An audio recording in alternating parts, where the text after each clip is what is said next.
Inagibilità totale dell'edificio scolastico. È questo il triste stato di salute dell'IPIA Enrico Fermi di Agrigento, costruito tra la fine degli anni 70 e i primi anni 80, è fiore all'occhiello della provincia agrigentina. L'istituto, lo ricordiamo ancora una volta, è stato dichiarato inagibile perché i controlli e i carotaggi effettuati dai tecnici della provincia hanno riscontrato in tutti i padiglioni cemento depotenziato.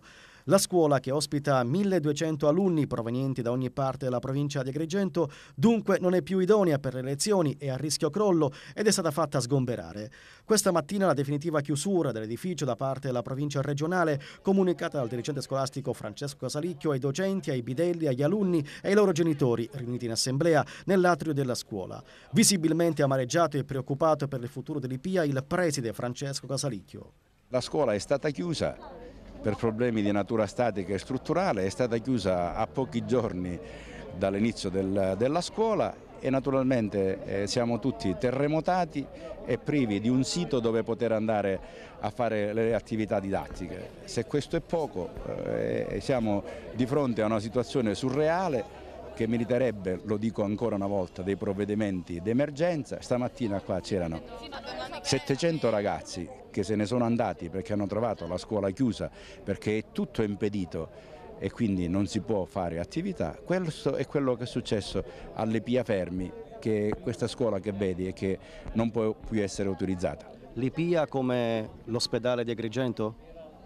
L'IPIA come l'ospedale di Agrigento, solo che per l'ospedale di Agrigento si è fatto qualcosa di lì funzionante, per l'IPIA a quanto pare non ci si muove.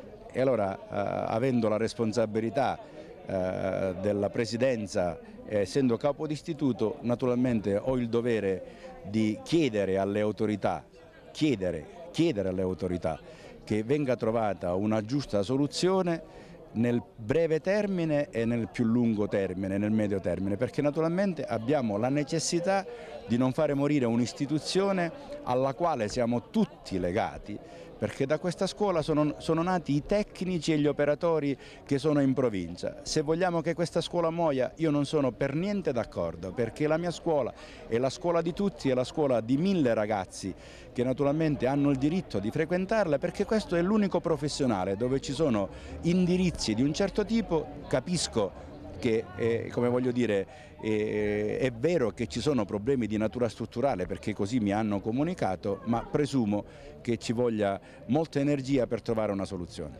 Le prime classi dell'IPIA Fermi svolgono lezione presso alcune aule di altri istituti di Contrada Calcarelle, tra il Nicolo Gallo, l'ITC Brunelleschi ed il Ragioneria Sciascia. Scartate invece l'ipotesi, per motivi logistici, di far svolgere le lezioni pomeridiane alle altre classi dell'IPIA Fermi. Viene complicato poter contemperare le esigenze legate alla famiglia, legate alla disponibilità dei mezzi per poter operare di pomeriggio, e quindi sono convinto che il pomeriggio nel contingente possa essere la soluzione, che naturalmente è praticabile per alcune ore, ma che bisogna trovare dei luoghi, dei locali che mi dicono ci sono in provincia.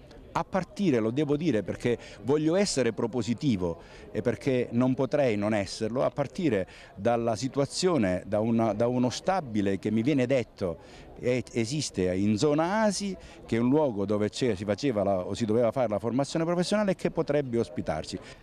E domani mattina i genitori e gli alunni che frequentano l'IPIA Fermi di Agrigento terranno un sit-in di protesta proprio qui dinanzi il cancello d'ingresso dell'edificio per chiedere interventi urgenti per risolvere il problema della chiusura della scuola. Sarà la prima di una serie di lunghe manifestazioni di protesta. E nel frattempo gli alunni che frequentano l'IPIA Fermi hanno presentato un esposto denuncia alla Procura della Repubblica per rivendicare il loro diritto allo studio. Abbiamo creato un comitato studentesco e adesso stiamo creando un documento da far firmare a genitori e alunni e per fare una denuncia al Presidente della provincia. E adesso speriamo, domani vogliamo fare una manifestazione muta perché non ci hanno dato l'autorizzazione, perché hanno detto che occorrono 48 ore. Speriamo di essere tutti perché noi vogliamo garantire il nostro diritto allo studio ed è un dovere garantirlo.